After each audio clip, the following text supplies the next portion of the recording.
쭉.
자, 우리 시간이 되었기 때문에 오전 성경 공부 시간 갖도록 하겠습니다. 제가 잠깐 기도하고 우리 시작하도록 하겠습니다. 감사합니다. 하나님께서 또 무더운 한 주간 저희들 지켜주셨다가 또 이렇게 몸된 교회로서 같이 모여서 하나님의 말씀을 살피고 또 무엇보다 하나님께 예배할 수 있는 은혜와 특권 허락해 주셔서 진심으로 감사를 드립니다.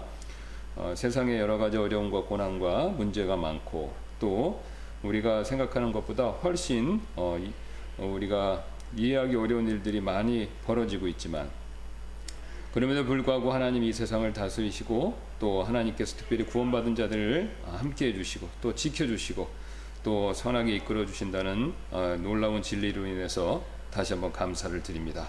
우리가 이 사실을 믿고 어렵고 힘든 상황 가운데 있지만 낙심하지 않고 또 원망 불평하지 않고 하나님 믿고 의지함으로 우리가 하나님이 주시는 화평과 평안과 또 하나님의 시시때때로 돕는 손길을 통해서 우리가 모든 어려움들을 잘 견디고 헤쳐나갈 수 있도록 주님께서 은혜를 베풀어 주옵소서. 오늘 이 시간에 있을 우리 또 예배 시간에 하나님이 큰 복을 내려주셔서 우리가 하나님의 말씀을 통해서 하나님께서 우리와 함께 하신다는 것을 우리가 체험하고 또 그것을 통해 우리 마음이 기쁘고 감사하고 또 우리의 혼이 영원히 하늘을 향해 치솟아 오르는 그런 놀라운 은혜를 또 우리에게 허락해 주시기를 소원합니다. 이 시간에 살피는 하나님 말씀도 여기 계신 분들 또 보시는 분들에게 복이 되도록 성령님께서 도와주시기를 원하며 감사드리며 모든 말씀 예수님의 존귀하신 이름으로 기도드렸습니다. 아멘. 자, 우리 계속해서 믿음과 행함의 관계에 대해서 살펴보도록 하겠습니다. 그래서 우리 배교가 무엇인가라는 것을 살펴봤죠. 그래서 배교라는 것은 두 가지로밖에 볼 수 없습니다. 이 배교한 사람이 처음부터 구원받지 않은 사람이던가 아니면 구원받았지만 그 사람이 어떤 이유로 인해서 믿음에서 떠난 겁니다. 자, 그러면 믿음에서 떠난다라고 하면 구원이 상실되는 게 아니라고 그랬죠. 예, 다시 한번 강조해서 말씀드립니다. 이게 굉장히 중요합니다. 자, 여기 이제 알렉산더 후메네오하고 알렉산더 얘기가 나오는데 그들이 믿음에 관하여 파선했다 이렇게 얘기합니다. 믿음에서 떠났다, 믿음에서 파선했다. 그러니까 이제 믿음에서 떠나니까 이게 구원 상실한 거다 이렇게 생각하실 수가 있는데 절대 그렇지 않습니다. 한 번 받은 구원은 영원한 구원. 우리가 손을 내밀어 예수님의 손을 붙들었다 하더라도 우리가 어떤 이유로 그 손을 놓았다 하더라도 예수님은 절대로 우리의 손을 놓지 않으십니다. 그래서 구원은 진짜 진실되게 그가 온 마음을 다해서 회개하고 예수님 믿은 게 사실이라면 분명히 한번 그런 적이 있다면 하나님 편에서는 절대 우리를 포기하지 않으신다는 겁니다. 예, 우리가 뭐 예수님 손을 붙들었다 놨다 하더라도 그래서 배교자다라고 했었을 때 처음부터 구원받지 않은 사람이던가 아니면 구원받았지만 믿음에 대해서 파선하고 믿음에서 떠난 사람이라고 볼 수 있는데 자 그래서 믿음에서 파선하고 떠났다 하더라도 그 사람이 구원 상실된 건 아니라는 거죠. 자 그러면 이제 그게 그 사람이 이제 어떤 상태가 되느냐 그 상태로 오래 있으면 하나님이 사랑하시기 때문에 하나님께서 채찍질을 하신다. 일명 우리가 징계라는 거죠. 뭐 제가 지난번에도 말씀드렸듯이 여러분들 다 자녀들 기르고 계시고 또 다 이제 거의 다 길러서 이제 성인이 된 분들도 계신데 여러분 애들이 이제 말 안 듣고 땡깡 놀 때가 있어요. 예, 그러면 막 땡깡 놓고 이렇게 두루 놓잖아요. 예. 그러면 두루 놓으면은 이제 적당히 하고 애가 알아서 일어나야 되는데 빨리 안 일어나고 계속 두루 놓여 있으면 어떡하죠? 계속 뭐 밥 먹어야 되는데 자기가 좋아하는 반찬이 없다. 그래서 막 땡깡 놓고 두루 놓습니다. 그러면 이제 좋게 얘기해서 빨리 이제 일어나서 밥 먹자 그래야 되는데 계속 그러는 거예요. 막 10분, 20분 동안 막 떼쓰 굴고. 그러면 어떻게 하십니까, 보통? 네, 이제 혼내죠. 혼내서 일으켜서 이제 밥을 같이 먹자, 아니면은 해야 될 일을 하자, 이렇게 하시죠.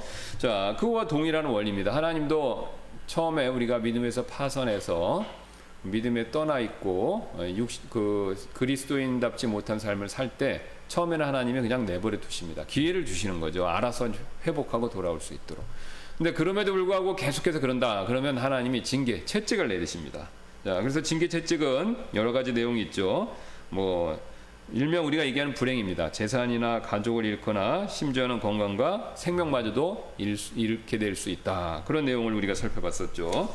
자, 그 다음에 이제 그러면 이 배교자는 그 사람이 이제 원래 처음부터 구원받지 않은 사람이라면 불신자죠. 근데 이제 구원받은 사람이라면 그런데도 이제 배교자가 됐다라고 하면 그 사람은 구원 상실한 게 아니니까 뭐냐면요. 이게 바로 이제 육신적인 그리스도인이 됩니다. 육신적인 그리스도인. 자, 그러면 육신적인 그리스도인의 특징이 뭐냐라고 했을 때 우리가 이제 그걸 살펴보고 있죠. 육신적인 그리스도인의 특징이 뭐냐면 뭐 이제 주님 안에서 거듭났지만 구원받았지만 구원받기 전에 그런 모습으로 그런 모습을 여전히 갖고 있는 사람들. 그게 이제 육신적인 그리스도인입니다. 근데 이제 육신적인 그리스도인의 특징은요. 뭐 그러니까 구원받고 나자마자 모든 그리스도인들이 육신적인 그리스도인이 되는 건 아닙니다. 왜냐하면 구원받고 나서 이렇게 잘하면 되는데 이 육신적인 그리스도인의 가장 중요한 특징은 뭐냐면 잘하지 않는다는 겁니다. 자, 다시 한번요. 이 육신적인 그리스도인의 특징은요. 구원받고 정상적으로 잘 성장해야 되는데 성장하는 걸 멈춰버린 겁니다. 그리고 어린아이 상태로 계속해서 있는 거예요. 그리고 어린아이 상태로 있다라는 것은 세상의 옛날의 습관, 그 모습을 그대로 견지하고 있다, 이런 뜻이죠. 자, 그래서 이제 우리 그 8번 육신적인 그리스도인의 특징을 보시면요. 그 멜기세덱에 대해서 히브리서 기자가 말하면서 그 중요한 특징을 뭐라고 얘기하냐면 둔하다라는 표현을 쓰죠. 너희가 듣는 것이 둔함으로. 그러니까 이제 이게 둔해진 이유들이 이어서 얘기하는데 첫째, 시간이 지났음에도 자라기를 거절한다는 것이죠. 그래서 12절에 보시면 시간으로 보건대 너희가 마땅히 가르치는 자가 되어야 할 터이나.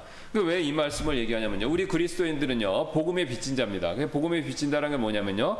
내가 구원받을 수 있도록 누군가 나를 위해서 기도해주고 누군가 나에게 복음을 전해준 사람이 있습니다. 여러분 그러시죠? 하늘에서 갑자기 뭐 예수님이 나타나셔갖고 나한테 복음을 전해주셔서 내가 그렇게 믿었다. 그런 분들은 요즘에 드무세요. 뭐 이제 유대인들은 그런 일이 있다고 그래요. 신기하게도 지금 이제 진짜 유대인들이 그 회심하는 걸 보면 유튜브 같은데 혹시 시간 있으면 한번 보세요. 거기 보시면 유대인들이 간증을 하는데 또 이슬람 사람들이 간증을 하는데 꿈에 예수님이 나타나서 난 예수 믿는다 그런 얘기를 하는 게 있습니다. 그러니까 이제 유대인은 어떤 하나님께서 특별하게 그런 방법을 여전히 쓰시는 게 있는 것 같아요. 제가 볼 때. 근데 이제 이방인은 우리는 교회 시대에 왔을 때 이제 성경 말씀을 충분하게 주셨기 때문에 하나님이 그런 방법으로는 요즘에는 잘 안 쓰시는 거죠. 물론 이제 선교지에 가면 가끔 그런 일이 있습니다.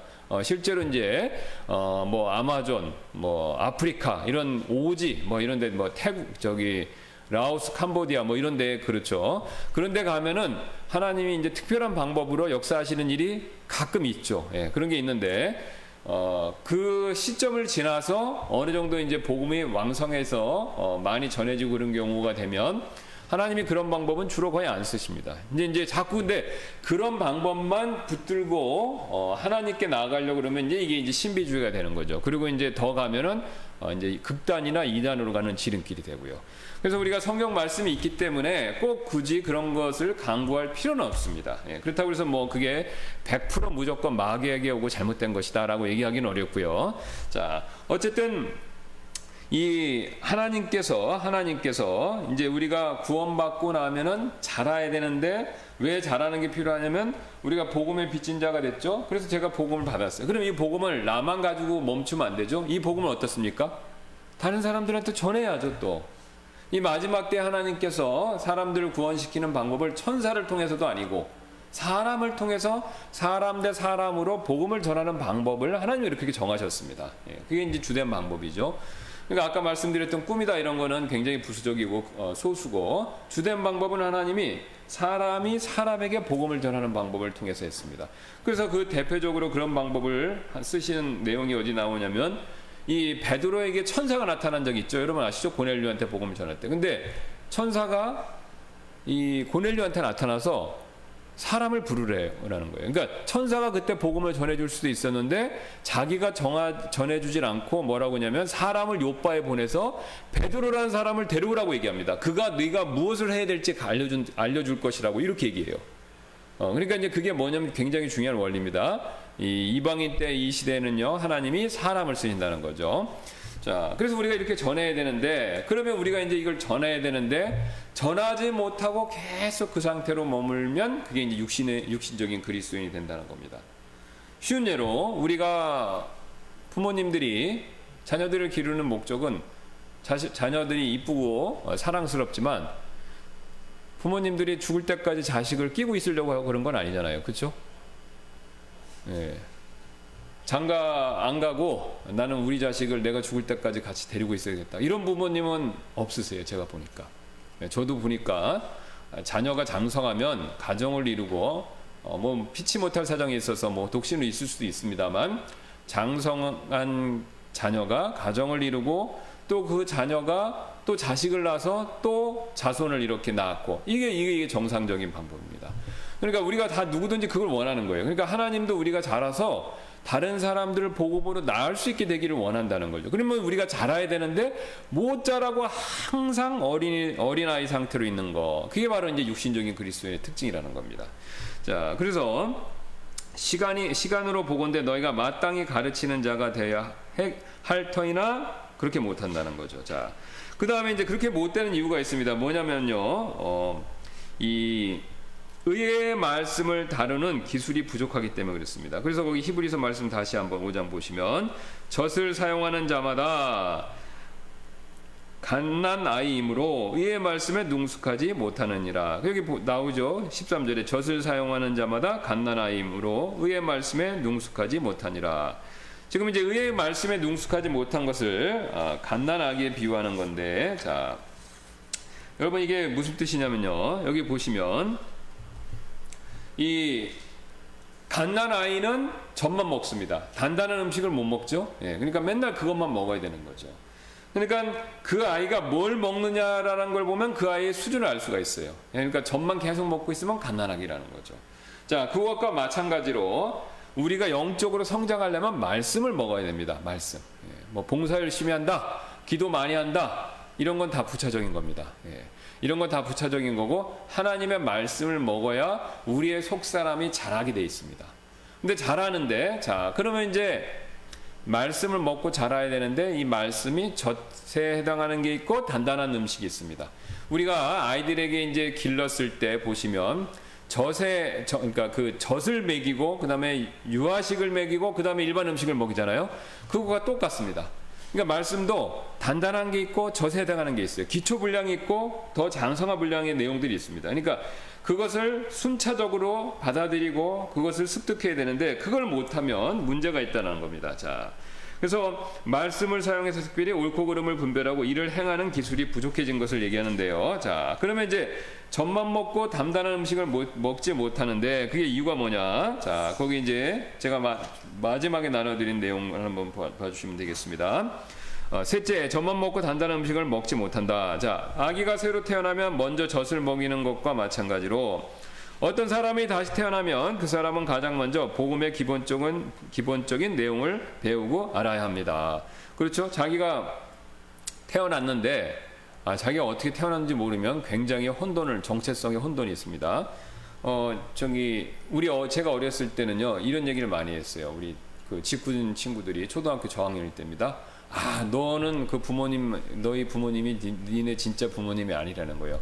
뭐 다리에서 주워왔다, 고아다, 막 이런 식으로 놀리는 거. 아니면 또 형제간에 직구든 언니나 뭐 오빠가 있으면 너 이거 다리 밑에서 주워왔어, 너 고아야, 막 이런 소리라면 굉장히 마음에 상처받죠. 어린 나이에. 그러면 막 엄마한테 울면서 형이 그랬는데 누나가 그랬는데 막 그러고 이제 얘기를 하고 그러면 이제 엄마가 막 혼내고, 예, 뭐 그런 거 뭐 TV에서 나오기도 하고, 예, 제 주변에서 보기도 하고. 저는 뭐 그런 경험이 없습니다. 제가 제일 첫째니까 누구한테 그런 걸 얘기해 줄 사람이 없어서.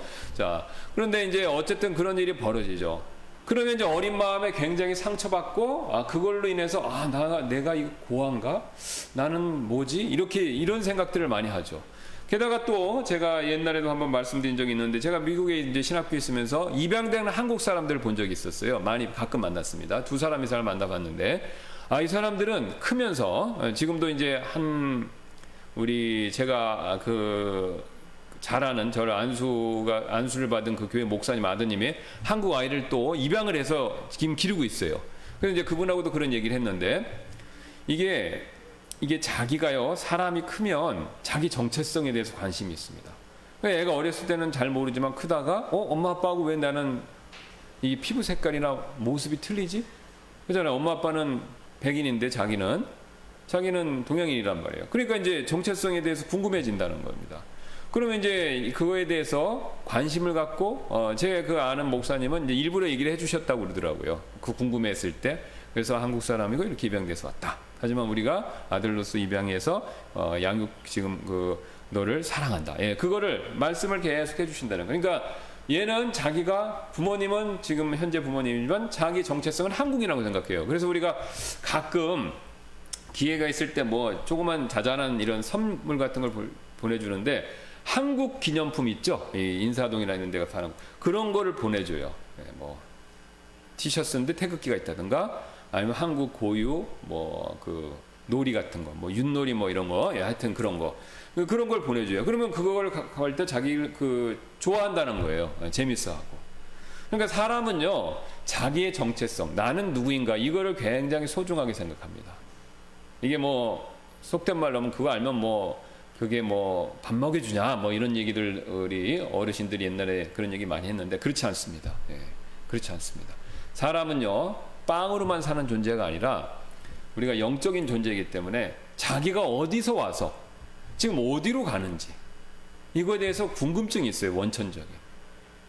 그냥 짐승처럼 먹을 거 주고 배부른다고 그걸로 만족하는 존재가 아닙니다. 그것도 필요하지만 그것 이상의 것들을 추구하는 것들이 있다는 거죠. 예. 그래서 내가 어디로 와서 지금 어디로 가고 있는 건가? 예. 그럼 나는 누구인가? 이거 굉장히 중요한 겁니다. 자기 정체성. 그러니까 이제 이거 좀 여담이지만 요즘에 이 젠더 이슈가 있잖아요. 그러니까 특히 청소년들에게 성을 정하라고 해갖고 트랜스젠더 되는 거 굉장히 위험한 일입니다. 굉장히 위험한 일. 그래갖고 그 트랜스젠더 해갖고 수술을 받거나 젠더를 바꾸거나 이래갖고요, 자살률이 굉장히 많이 높아졌다고 합니다. 정체성의 혼란을 빚으니까 이게 극단적인 선택으로까지 가는 겁니다. 게다가 수술까지 해버렸으니까 이제 원상 복귀가 안 되잖아요. 후회해도. 그러니까 이게 자기 정체성이라는 게 굉장히 중요한 겁니다. 그리스도인들도 마찬가지입니다. 영적으로. 예, 지금까지 이제 육신적인 그 정체성에 대해서 얘기했는데, 영적으로 내가 예수님을 믿었어요. 그래서 회개하고 믿었는데 왠지 뭔가는 모르겠지만 내 마음에 기쁨이 넘치고, 그 다음에 과거에 잘못 살았던 것이 후회되고, 그 다음에 하나님이란 분이 옛날에 싫었는데 좋고, 교회를 나가면 좋고, 또 잘 모르는 사람이지만 같은 그리스도인들을 만나면 마음이 찡하고, 또 이런 신앙에 대해서 얘기하면 좋은 거예요. 이상하게. 옛날에는 막 교회 가자라고도 싫었고, 예수 이렇게 복음 전하면 예수쟁이라고 싫어하고, 거리를 두고 미워하고 사도 바울처럼 박해도 하고 그랬는데, 정반대 현상이 일어나는 겁니다. 그러니까 자기가 나한테 이게 왜 이런 일이 벌어졌는지, 나는 그냥 예수님 믿기만 하는데, 그러니까 제가 말씀드린 건 뭐냐면, 내가 한 거는 내 의지를 써서 진실되게 예수님 믿었지만, 그 예수님을 믿고 난 이후에 벌어지는 일들, 그 벌어진 일들에 대해서는 왜 이런 일이 생기지라는 것에 대한 굉장히 궁금증이 생긴다는 겁니다. 그러니까 이제 그 궁금증이 있었을 때 그거에 대한 해답을 얻어야 되는 거죠. 그럼 어디서 얻습니까? 하나님 말씀을 통해서죠. 하나님 말씀을 통해서. 그래서 하나님 말씀을 통해서 내 삶 이후에, 그러니까 구원받은 삶 이후에 나타나는 이 모든 현상들에 대한 설명을 들어야 된다는 겁니다. 그래야 내가 그리스도인이라는 게 뭐구나, 구원받았다는 것이 무엇이구나, 또 내 안에 성령님이 계시다는 것이 무엇이구나, 또 천국이라는 것이, 천국 소망이 생기잖아요. 이제 천국이라는 것이 무엇이구나, 이런 것들을 내가 그것을 제대로 이해하면서 나에 대한 신앙의 정체성이 확고하게 생기는 겁니다. 그러면 이제 이게 확고하게 생기면요, 사람이 어떻게 되느냐, 성숙한 그리스도인이 되는 거죠. 그러니까 누가 이 얘기하면 저로 갔다가, 또 누가 저 얘기하면 저로 갔다가, 예. 이게 굉장히 중요한 내용인데, 제가 이제 최근에 이제 어떤 내용을 들었는데, 왜 신천지가 이렇게 흥왕하느냐, 그러니까 왜 이렇게 번성하느냐, 거기에 갔던 사람들의 얘기를 이렇게 한 걸 들어봤는데요. 뭐냐면, 자기가 교회에서는요, 봉사 열심히 해. 찬양 봉사, 뭐 무슨 봉사, 뭐 워십 이런 거 있잖아, 하는 거 많이 하지 않습니까? 그런 거 했는데 자기는 그런 거 하느라고 뭐 이런 봉사 이런 거, 그런 거는 예배를 제대로 못 드렸다는 거예요. 그리고 성경을 알고 싶은데 교회에서 예배를 드려서 성경 말씀을 잘 모르겠다는 겁니다. 그러니까 모든 분들이 그런 건 아니지만 설교 말씀의 내용이 성경 본문과는 떨어져서 다른 내용들을 많이 얘기한다는 거죠. 다 그렇다는 건 아닙니다. 근데 많은 교회들이 그런다는 거예요, 사실은요. 그러니까 자기가 성경 말씀에 대해서 궁금했는데, 갈급했는데, 신천지를 어떻게 가보니까 성경 말씀을 굉장히 열심히 가르쳐 주더라. 틀린 거지만 열심히 배웠다는 거예요. 어쨌든 성경을 보게는 만들었다는 겁니다. 물론 이제 이 신천지 이건 다 뭐 하나님 교회는 마찬가지입니다. 끝에는 다 그 교주가 예수님이에요. 그러니까 적그리스도입니다, 사실. 뭐 이만이 여기는 모르겠네요. 이 하나님 교회 누군지 까먹었는데, 뭐죠? 하나님 누구요? 안상홍, 그렇죠. 이만희 안상, 이 사람이 결국은 자기가 재림 예수예요. 근데 그 얘기를 처음부터 안 합니다. 그러니까 다른 얘기를 막 돌려서 막 얘기하다가 마지막 얘기하는 거예요. 그러니까 이제 내용은 결국은 적그리스도인데, 어쨌든 막 성경을 가지고 그걸로 잘못된 해석을 하면서도 가르쳐 주니까 혹해 갖고 갔다는 거예요. 여러분, 이게 굉장히 비극이면서도 중요한 걸 우리가 가르쳐 주는데요. 성경 말씀을 하는 게 굉장히 중요합니다. 굉장히. 그래야 내 신앙의 정체성을 깨닫고 내가 어떻게 해야 되는지, 어떤 방향으로 가고 있는 건지, 어떻게 살아야 되는지에 대한 이 영적인 안목이 생깁니다. 이게 없으면 헷갈리지는 거예요. 말씀드릴 때 여기 갔다가 저기 갔다가 저기 갔다가, 유다서 얘기하는 것처럼 거친 바다에게 왔다 갔다 하는, 이 바다에 왔다 갔다 하는 그런 그 파도에 휩쓸리는 그런 존재라는 거죠. 이게 굉장히 그런 게 많죠. 이게 말세라는 징조가 뭐냐면, 그 징조가 뭐냐면 하나님 말씀이 기근이 오는 겁니다.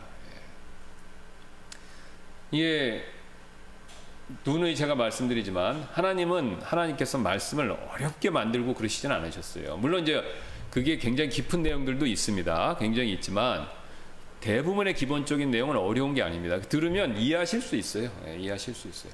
근데 이제 그거를 제대로 처음부터 가르침을 못 받으니까 헷갈려지기 시작한 거예요. 제가 이제 누누이 말씀드리잖아요. 이 신앙이 잘하는 거는 길 찾아가는 거랑 똑같다. 길 찾아가는 거랑 똑같다. 한 번 처음에 가기가 어려워서 그렇지, 한 번 가면은 그 다음부터 쉽잖아요. 그렇죠? 한 번만 가면은 그 다음부터 합니다. 그래서 자꾸 가면요, 그 다음부터 익숙해지는 겁니다. 우리 신앙생활도 똑같습니다. 그러니까 말씀이라는 것도 한 번만 제대로 배우시면요, 그 다음부터는 쉬우신 거예요. 자, 지금까지 저희가 뭐 했습니까? 성경에서 말하는 구원 무엇인가? 이거 말씀드렸잖아요. 그러니까 그거 한번 제대로 이해하시면요, 그 다음부터는 쉬워요. 왜냐하면 그 다음부터 제가 계속 저희가 살펴봤던 게 뭐냐면, 난제라고 생각되는 구절들을 성경에서 말하는 올바른 구원의 기준을 가지고 살펴봤었을 때 난제가 아니라는 게 입증됐습니다. 그렇죠? 이해하는데 100% 약간 까다로운 부분이 좀 있긴 하지만, 그렇다고 해서 기본적인 내용을 이해하는데 큰 어려움을 겪지는 않는다는 겁니다. 그러니까 한 번만 제대로 이해하시면요, 그 다음부터 쉽습니다. 우리가 한글을 배우실 때 생각나시지 않습니까? 기역 니은만 띄면 쉽잖아요. 우리나라 한글은 굉장히 또 쉽다 그러는데, 가나다라 기역 니은만 띄면요, 그 다음부터 쉽습니다.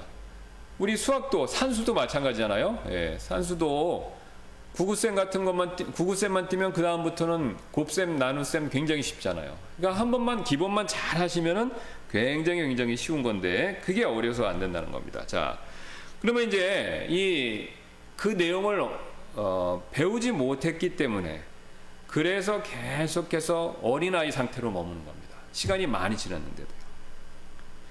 그래서 기본적인 내용을 확실히 배우고 그 다음에 다른 내용들을 쭉 배우면요 신앙이 저절로 잘 자랍니다. 자, 여기 한번 다시 가서 이제 유인물 보시면, 그러나 아기가 더 자라기 위해서는 젖이 아닌 단단한 음식을 필요로 하듯이 마찬가지로 그리스도는 역시 복음의 기본적인 내용에 멈추지 말고 성경이 말하는 다른 교리를 부지런히 배워야 영적으로 성장할 수 있다. 이게 이제 성경 보시면 성경은 복음이 제일 중요하지만 복음만 얘기하고 있지 않습니다. 창세기부터 요한계시록까지 제일 중요한 내용이 뭡니까? 복음이죠.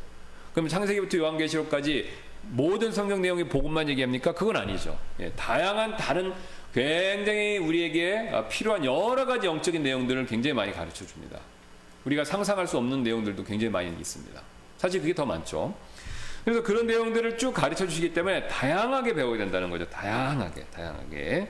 자, 그래서 이제 제가 거기 예를 하나 이제 그 다른 말씀도, 그러니까 복음의 기본적인 내용은 먹지 말고 다른 내용도 먹어야 영적으로 잘 성장해서 육신적인 그리스도인에서 벗어날 수 있다라는 걸 제가 이제 보여드리기 위해서 이 북한 사람들 키 얘기를 제가 거기다 좀 적어봤습니다. 현재 북한 주민들의 평균 키가 조선시대만큼 작아졌다. 그 뉴스 기사 내용입니다. 여기 보시면 조선시대는요 남성 키가 161이었다고 합니다. 여성은 148, 150이 안 됐죠. 근데 이제 이때 비슷한 시기에 서양에서는요 173, 10cm 이상 크죠. 그 다음에 영국은 168.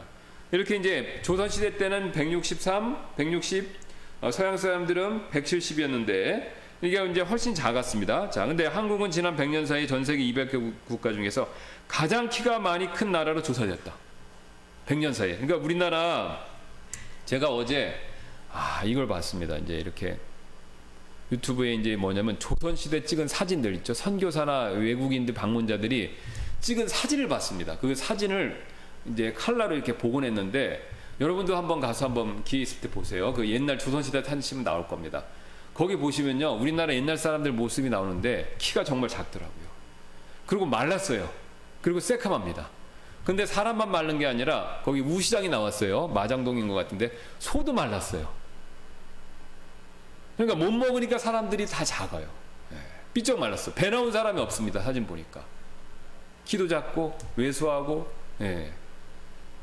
그리고 이 가옥이나 이런 것도 보니까 어떻게 이렇게 지저분한지 모르겠습니다. 그러니까 다 이 초가집에 흙담벽이 있는데 그게 이게 보니까 아프리카의 무슨 마사이족의 흙담집 이런 거 비슷한 느낌이 났어요. 그러니까 이 궁궐하고 양반집 빼놓고 평민들의 집은요 진짜로 원시적인 수준이었습니다.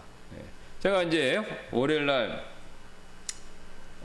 저기 민속촌을 한번 가봤어요. 우리 그 하이드 자매하고 또 그 우리 장희 자매하고 우리 맨디 자매하고 이렇게 같이 한번 못 가봤다고 그래서 거기 가봤는데 거기 가서 이제 보여준 조선집에 이게 있잖아요. 그거는 좋게 만든 겁니다. 보니까 근사하게 꾸민 거고 사진을 보니까 진짜 남루하더라고요. 그래서 제가 드는 생각입니다. 우리 100년 만에 참 우리나라 복 받았다. 100년 만에 100년 만에 이렇게 잘 살아진 겁니다. 그러니까 하나님이 진짜 복을 많이 주신 거예요. 그러니까 세계 최빈국에서 100년 만에 그래도 10손가락 근처까지 왔으니까. 근데 이제 그 잘 살고 복 받아 보니까 사람들 잘 먹어 보니까 이제 키도 커진 거예요. 키도 신기하잖아요. 키가 커졌어요. 신기하게. 그래서 173까지 그러니까 우리 지금 이제 우리가 이제 커져 갖고 지금 이제 우리가 평균이 170 됐는데 거기 다시 한번 보겠습니다. 그래서 한국 여성의 평균 키는 142에서 162. 20cm 커진 거예요. 조선시대 여자보다 지금 여성분들이 20cm가 커진 겁니다. 제가 옛날에 중고등학교 청년 때만 해도 이렇게 버스 이런 데나 지하철 타보면 아시잖아요. 키가 딱 나오지 않습니까? 이렇게 앉아있으면. 딱 앉아있으면 키가 쫙 나오는데 제 때만 해도 저보다 큰 사람 별로 많지는 않았어요. 근데 요새는요, 이 지하철 딱 타보면요, 버스나, 저보다 머리 하나 큰 사람들, 젊은 층들 굉장히 많아요. 심지어 여자분들도 굉장히 저하고 비슷하거나 저보다 큰 분들도 가끔 봤고. 그래서 야, 역시 잘 먹으면 크는구나. 그 생각이 확 들더라고요. 자, 여기 분명히 통계 자료가 나온 게 맞습니다. 그래서 142cm에서 162cm로 20cm 커졌고, 남성은 159에서 174로 15cm. 자, 그러면 이제 북한 보겠습니다. 똑같은 우리나라 사람이에요. 예. 이게 참고로 이제 외국에서는요, 우리나라하고 남한하고 북한이 굉장히 중요한 연구 대상이라고 합니다. 왜냐하면 똑같은 언어에, 똑같은 나라에, 똑같은 문화를 가지고 있는데, 이 70년 살아보니까 서로 대조되는 거, 반대되는 게 너무 많다는 거예요. 그 중에 하나가 뭐냐면 이 키입니다. 바로 보세요. 그래서 북한 여성들은 이게 보니까 북한의 남녀는 모두 조선시대보다 4, 5cm밖에 자라지 못했을 뿐만 아니라 북한 남성의 경우 한국보다 무려 10cm 가까이 작다는 거예요. 예, 작다는 겁니다. 이게 줄어들었다는 거예요. 근데 이제 흥미로운 사실은 뭐냐면요. 원래 북한 사람이 북쪽 사람이라 우리보다 컸다고 합니다. 일제 때만 해도. 그래서 1930년대 경성제대 보고서에 따르면 북쪽 성인 남성의 평균 키는 166cm로 162cm인 남쪽보다 3.5cm 더 컸습니다. 그러니까 이게 이렇습니다. 자, 저를 봐주시면요. 북한 남자가 원래 컸어요. 근데 100년이 지나면서 이 사람들은 줄어들고 우리는 이렇게 가버려요. 그러니까 똑같은 사람들인데 한 사람들은 굉장히 크고 한 사람들은 작아졌다는 거죠. 여전히 그 키를 못 면했다는 겁니다. 자, 그럼 이런 일이 왜 벌어졌는가? 이거 잘 아시는 것처럼 70년대부터 내리막길을 겪었죠. 북한이 이제 식량 사정이 안 좋아서 80년대 들어서는 뭐 고난의 행군이다 그래갖고 영양 섭취를 제대로 못해서 키가 작고 왜소해졌고 그 결과 한국 청소년들의 키 차이가 무려 20cm. 예. 청소년들 같은 경우는 더 커서 20cm가 났다고 합니다. 그럼 이게 뭘 보여주고 있습니까? 못 먹으면요. 그러니까 똑같은 이게 실험입니다. 일종의 한국 사람 똑같은 언어를 쓰고 똑같은 문화고 똑같은 유전적인 조건을 갖고 있어요. 근데 먹는 거에 따라서 차이가 난다는 거죠. 그러니까 못 먹으면 안 자라는 겁니다. 자, 그러면 이제 영적인 원리라서 똑같이 구원받았어요. 하나님 말씀을 젖에 해당하는 것뿐만 아니라 단단한 걸 못 먹으면 못 자란다는 겁니다. 이게 굉장히 중요한 겁니다. 그러니까 똑같이 신앙생활을 10년을 하셨는데도 어떤 분은 계속해서 어린애예요. 근데 똑같이 10년 동안 신앙생활을 했는데 어떤 분은 굉장히 장성해서 다른 사람을 섬기고 인도하고 다른 사람들을 돕는 그 정도까지 된다는 겁니다.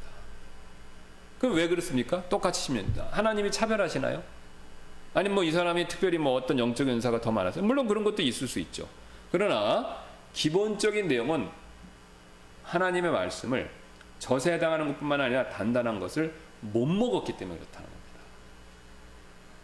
그러니까 우리 육신의 몸이 자라는 게 정해진 원리에 따라 움직이듯이 영적인 원리, 우리가 영적으로 장성한 분량, 성장한 그리스도인이 되는 원리도 동일하다는 겁니다. 예. 여기는 빵을 먹어야 되지만 말씀, 예. 하늘에 만나죠. 말씀을 먹어야 된다는 겁니다. 근데 말씀을 먹는데 주로 어떻게 먹냐? 젖에 해당하는 것만 맨날 먹으면 안 된다는 겁니다. 젖에 해당하는 것만 맨날 먹으면 안 자라는 거예요. 왜 북한 사람들이 안 자라냐? 젊은 사람들이라도 왜 못 자라냐? 강냉이 죽만 먹으니까 못 자라는 거죠. 그러니까 우리도 복음의 기본적인 내용만 맨날 드시면 못 자라세요. 그러니까 단단한 거를 드셔야 돼요. 자, 제가 이제 이거 여담입니다. 제가 이제 이 성경 묵상글을 쓸 때 될 수 있으면 새로운 걸 가르쳐 드리려고 그래요. 그 짧은 지면에 양은 별로 많지는 않아요.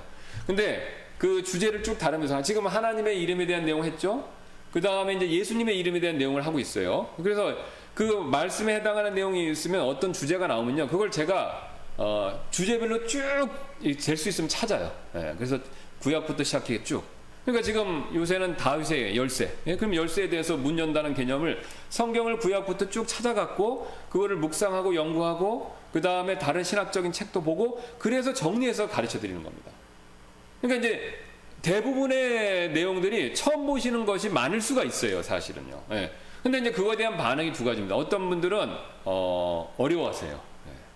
그리고 어떤 분들은 굉장히 거부감을 느끼시기도 해요. 왜냐면은 새로운 걸 배우는데 굉장히 익숙하지가 않으셔서 그래요. 그러니까 내가 기존에 알고 있는 것만 가지고 판단하는 겁니다. 자, 근데 그럴 수 있습니다. 왜냐면은 내가 이게 이제 뭐냐면 저도 애를 길러보니까 우리 아들이 어렸을 때 젖을 먹이다가 이제 뭐 그 분유 이런 걸 먹였거든요. 그 먹이다가 유아식을 처음에 주면 잘 안 먹어요. 그죠? 엄마 젖 먹다가 모유 먹다가 음식 주면 안 먹어요. 뱉습니다. 안 먹어요. 그러니까 처음에 어떻게 합니까? 지혜로운 부모는요. 반반 섞잖아요. 예. 이거 줬다가 이거 줬다. 이거 줬다. 그러다가 이제 이유식, 단단한 음식에 맛이 들면요. 저도 안 먹죠. 왜 그렇습니까? 분유나 모유는요. 맛이 한 가지예요. 그렇죠? 영양분도 제한적입니다. 그런데 단단한 음식, 우리 어른들이 먹는 음식은요. 무궁하지 않습니까? 무한무궁하잖아요. 그렇죠? 그러니까 아니 이 세상에 태어나서 젖만 먹고 자라다가 죽을 필요는 없지 않습니까? 엄마 젖만 먹다가 아니 뭐 바나나도 먹고 뭐 아이스크림도 먹고 뭐 온갖 종류 요새는 전 세계 음식이 다 들어오니까 예. 그거 골고루 다 먹어보면 얼마나 좋습니까? 물론 거기 이제 뭐 불량식품도 있지만 몸에 안 좋은 것도 있지만 그런 거 빼놓고 건강하게 만든 음식이 있다면 그걸 다 먹으면 좋은 거죠. 그럼 그러니까 우리나라 사람들이 젊은 사람들이 그런 거 골고루 먹으니까 치킨, 피자 뭐 이런 거 고기 많이 먹고 이런 거 골고루 다 먹으니까 스테이크 먹고 그러니까 어떻습니까? 무럭무럭 커갖고 20cm가 더 커졌지 않았습니까? 예. 그러니까 이게 똑같습니다. 그러니까 제가 이렇게 쭉 그런 걸 가르쳐 드려보면 처음에는 망설이시는 분들이 있어요. 예. 그거 이해합니다. 그런데 이제 그 내용이 잘못된 게 아니라면, 예, 그러니까 그게 불량식품이 아니라면, 그게 판단이 딱 드셨다면 이게 불량식품 아니다. 그러면 적극적으로 그거를 드시는 게 좋습니다. 예. 그래야 빨리 성장해요. 예. 그러면 애인데 이거 작고, 그러니까 이제 뭐 이건 그러니까 애가 이제 자꾸 안 먹고 그러면은 저기잖아요. 예. 애한테 억지로 이렇게 좀 먹이는 경우도 있지 않습니까? 그러니까 이제 그걸 먹이기 위해서 우리가 부모가 노력하듯이 하나님도 그걸 원하시는 겁니다. 예. 그러니까 이제 이게 좀 새롭고 도전이 된다 하더라도 그걸 잘 보시고 나쁜 게 아니라고 생각하면 적극적으로 받아들이시면 이 영적으로 성숙하시는 겁니다. 예. 반면 또 어떤 분들은요, 굉장히 좋아하시면서 흡수를 잘 하세요. 자, 그러면 애가 이제 있는데, 이제 애를 길러보신 분들은 잘 아실 거예요. 같은 자식이라도 한 애는 잘 안 먹어요. 저도. 또 한 애는 잘 먹습니다. 쑥쑥 먹어요. 예. 그러면 아무래도 잘 먹는 애가 어떻습니까? 잘 크죠. 예. 잘 먹는 애가 잘 큽니다. 그러니까 여러분이 어떤 태도를 취하시냐에 따라서 여러분의 영적 성장이 결정되는 겁니다. 예. 그게 결정되는 거죠. 그러니까 여러분이 적극적으로 그걸 받아들이시고 막 먹으면요. 그게 불량식품이 아닌 것만 확실하다면 자꾸 받아들이시면 여러분이 쑥쑥쑥 크시는 겁니다. 장성한 분량이 되시는 거예요. 그럼 장성한 분량이 되면 어떤 유익이 있느냐? 일단 사리 분별이 잘 됩니다. 영적으로. 이게 영적으로 이게 내가 좌로 가야 되는지 우로 가야 되는지 지금 이걸 믿음으로 해야 되는지 아니면 인내로 해야 되는지 이런 거 이런 문제에 있어서 사리 분별이 잘 됩니다. 왜냐면 이게 바울이 그러지 않습니까? 고린도전서 13장에서 사랑에 대해서 얘기할 때 어린아이 같은 일을 깨달았을 때 버렸다고 그러지 않습니까? 그러니까 어린아이들은 사리 분별이 안 되잖아요. 뜨거운 거 모르고 손대고 마시지 말아야 될 거 마시고 그 다음에 깨트리지 말아야 될 거 깨트리고 그게 어린아이이시지 않습니까? 분별이 안 되는 거죠. 그러니까 영적으로 성숙하면 일단 분별을 하실 수가 있어요. 그럼 분별을 잘 하시면요, 여러분은 항상 영적으로 중요한 일, 우리가 인생을 살아가는데 중요한 일에 있어서 하나님이 정해놓으신 축복과 저주의 길에 있어서 올바른 선택을 하실 가능성이 높아지는 겁니다. 잘못된 선택을 해서 결국은, 그러니까 우리가 하나님에 대해서 원망하고 낙심하는 가장 또 근본적인 이유 중에 하나가 뭐냐면 하나님 탓을 합니다. 근데 하나님 탓을 하기 전에 하나님이 만들어 놓으신 이상의 원리가 있어요. 예. 그러니까 가나안 땅에서 이스라엘 백성이 딱 두 가지를 하나님이 말씀하셨잖아요. 우상 따라가면 저주받고 땅에서 쫓겨날 거고 하나님 잘 섬기면 축복받고 적과 꿀이 흐르는 땅에서 너희가 영원토록 이걸 소유할 거다. 딱 두 가지 옵션만 주셨어요. 예. 그러니까 이거에 대해서 선택을 알아서 하라는 거죠. 근데 유대인들이 어떻게 했습니까? 우상 숭배하는 거 했지 않습니까? 가나안 족속을 따라서 그 많은 일들만 골라서 했잖아요. 그리고 마지막 때는 어떻게 했습니까? 메시아를 보냈는데 메시아를 받아들였어야 했는데 이스라엘 민족이 어떻게 했습니까? 죽였죠. 메시아를 받아들이고 유대인들이 예수님을 믿는 그런 기독교 민족이 되어야 되는데 거부했어요. 민족적으로. 물론 사도들은 유대인이니까 개별적으로 예루살렘 교회도 개별적으로는 예수님을 믿었지만 유대인들은 민족적으로는 예수님을 거부해버렸습니다. 메시아를요. 그러니까 메시아를 거부하니까 어떤 일이 됐습니까? 2000년 동안 유랑했잖아요. 주 70년에 디도 장군에 의해서 예루살렘 멸망하고 나서. 그럼 유대인들이 나치한테 최근에 학대받으면서 학살당하면서 땅을 치고 통곡했어요. 그러면 왜 땅을 치고 통곡하면서 그 사람들이 하나님을 원망할 수도 있었지만 사실은 하나님 잘못이 아닙니다. 하나님은 딱 두 가지 옵션만, 그 두 가지 길만 제시하신 거예요. 메시아를 믿을 건가? 그래서 축복을 받을 건가? 메시아를 거절하고 민족적으로 저주를 받을 건가? 자기들이 선택한 거죠. 가장 쉬운 예로 천국과 지옥. 삶 이후엔 천국과 지옥. 다 하나님 정해놓으신 겁니다. 그럼 자기 죄를 해결하지 못하면 지옥. 자기 죄를 자기 힘으로 해결할 수 없으니까 예수님을 통해서 해결받으면 천국. 딱 두 가지예요. 그러니까 하나님이 정해놓은 길이 있습니다. 거기 선택은 자기가 하는 거죠. 그러니까 내가 선택을 잘못했기 때문에 그거에 따른 저주를 받는 겁니다. 그러니까 이 땅에서의 저주는, 살아가면서 저주는 하는 일이 잘 안 되는 겁니다. 그러니까 기본적으로 말씀드리지만 하나님은 원래 우리를 만드시고 복을 주셨어요. 이 복이라는 게 뭐 떼부자 된다는 게 아니라 자기가 수고하고 노력하면 그거에 대한 열매들이 있습니다. 근데 그게 열매가 하나를 뿌렸는데 20배, 30배, 60배 나오는 거예요. 내가 이렇게 조금 노력을 열심히 하면 하나님은 그것 이상으로 갚아주시는 거죠. 그러니까 이게 분복이라고 그러잖아요. 분복이라고. 그러니까 전도서에 얼마나 많이 얘기하고 있습니까? 잠언에도 많이 있고. 하나님이 내가 수고하고 노력한 것을 먹을 수 있는 복, 가정을 이루고 자녀를 이루고 그게 복이에요. 얼마나 좋은 겁니까? 근데 하나님이 이런 복을 주셨는데 하나님의 명령에 불순종하면 이게 다 사라지는 겁니다. 이게 다 사라지는 거예요. 땅이 기근이 생기고 건강이 나빠지고 가정에 불행이 찾아오고. 지금 이게 왜 우리나라가 전 세계적으로 지금 이게 왜 문제가 생깁니까? 지금 가정의 갈등이 굉장히 심해졌어요. 젠더 이슈 때문에.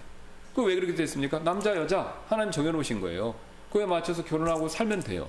그렇죠? 그 다음에 성이라는 것은 가정 안에서, 남녀 안에서 딱 자기가 커버넌트 관계. 이게 시간이 없어서 이게 말씀 못 드리는데 가정에 있어서 지금 굉장히 중요한 게 뭐냐면 두 가지입니다. 남성과 여성의 성 역할하고 그 다음에 결혼은 커버넌트다. 언약이라는 개념이 사라져버리고 있는 거예요. 지금 요새 사람들 뭐냐면 계약은, 그러니까 결혼은 컨트랙트. 그러니까 계약이다 생각해요. 계약. 그러니까 당신하고 나하고 조건 맞춰서 하고 조건이 안 맞으면 서로 헤어지자. 이 개념이 아닙니다. 성경은요, 커버넌트는 뭐냐면 성경에서 말하는 커버넌트는 항상 목숨을 생명을 담보로 합니다. 그러니까 어기면 죽는다는 거예요. 어기면. 그러니까 예수님이 대표적으로 새 상속 언약이라고 했잖아요. 그 언약을 얘기할 때 만찬을 드신 거예요. 피, 죽음. 어기면 죽는다는 거죠. 그러니까 우리가 어기서 죽어야 되는데 예수님이 대신 죽어주셨기 때문에 그 언약이 깨지지 않은 거예요. 하나님과 우리의 관계에 있어서. 근데 결혼도 똑같습니다. 그러니까 성경에서 언약이라고 얘기하는 거는요, 하나님과 관계하고 부부 관계밖에 없어요. 그 다음에 이제 교회, 세 개. 교회에 이제 커버넌트도 필요한데, 자, 그래서 우리가 이게 안 되니까 가정에 지금 어려움들이 오는 겁니다. 이혼율이 높아지고, 그 다음에 성 정체성이 혼돈되니까 사람들이 굉장히 어려운 일을 많이 겪는 거죠. 그럼 뭐 여러분 한번 생각해 보세요. 동성연애자인데 둘이 남자인데 애를 입양해서 걔를 기릅니다. 아니면 둘 다 여자인데 애를 입양해서 길러요. 그럼 걔가 크면 정체성이 어떻게 되겠습니까? 아빠 엄마에 대한 개념이. 그러니까 그렇게 되면요, 얘가 벌써 비정상이 돼요. 그럼 그런 비정상이 되는 사람들이 사회의 양육되면 어떻게 되겠습니까? 사회 전체가 비정상이 되는 거죠. 소돔과 고모라로 가는 겁니다. 그러니까 마지막 때는 이 말세는요, 괜히 오는 게 아닙니다. 그러니까 하나님이 만들어 놓으신 기본적인 원리를 사람이 고의로 불순종하니까 거기서부터 틀어지니까 점점 다 틀어져서 결국은 저주들이 우리의 삶에 임하는 거죠. 그러니까 하나님이 그렇게 만드신 게 아니라 하나님이 정해놓으신 원리를 불순종해서 그거에 따른 결과를 우리한테 오는 거죠. 그러면 그렇다고 하나님이 왜 이거 만들었냐 이렇게 말할 수 없죠. 왜냐하면 그 원리가 있어야 우리가 존재하는 거니까. 자, 그래서 우리가 이제 이런 원리들을 명확히 깨달으면서 우리가 이제 영적으로 성숙해지는 거죠. 자, 그래서 이제 우리가 시간이 되었기 때문에 오늘 일단 여기까지 살펴보고, 자, 그 다음에 다음 시간에 이어서 살펴보도록 하겠습니다. 자, 제가 잠깐 기도하고 마치겠습니다. 감사합니다. 하나님께서 우리가 영적으로 성숙해지는 방법에 대해서 다시 한번 살펴볼 수 있게 해주셔서 감사드리고, 우리가 하나님의 말씀을 부지런히 배우고 익히고 먹어서 우리가 그리스도의 장성한 분량에 이르러서 하나님이 주시는 많은 책임, 또 복, 이런 것들을 누릴 수 있는 저희가 되도록 주님께서 도와주옵소서. 항상 어린아이 같은 신앙 상태에서 머물러서 하나님을 기쁘시게 해드리지 못하는 일을 자주 그런 일들을 범하는 것이 아니라 장성한 분량으로 하나님을 기쁘시게 해드리고 주변 사람들에게는 축복의 통로가 되는 그런 저희들이 되도록 하나님께서 저희들을 이끌어 주옵소서. 이 시간 이후에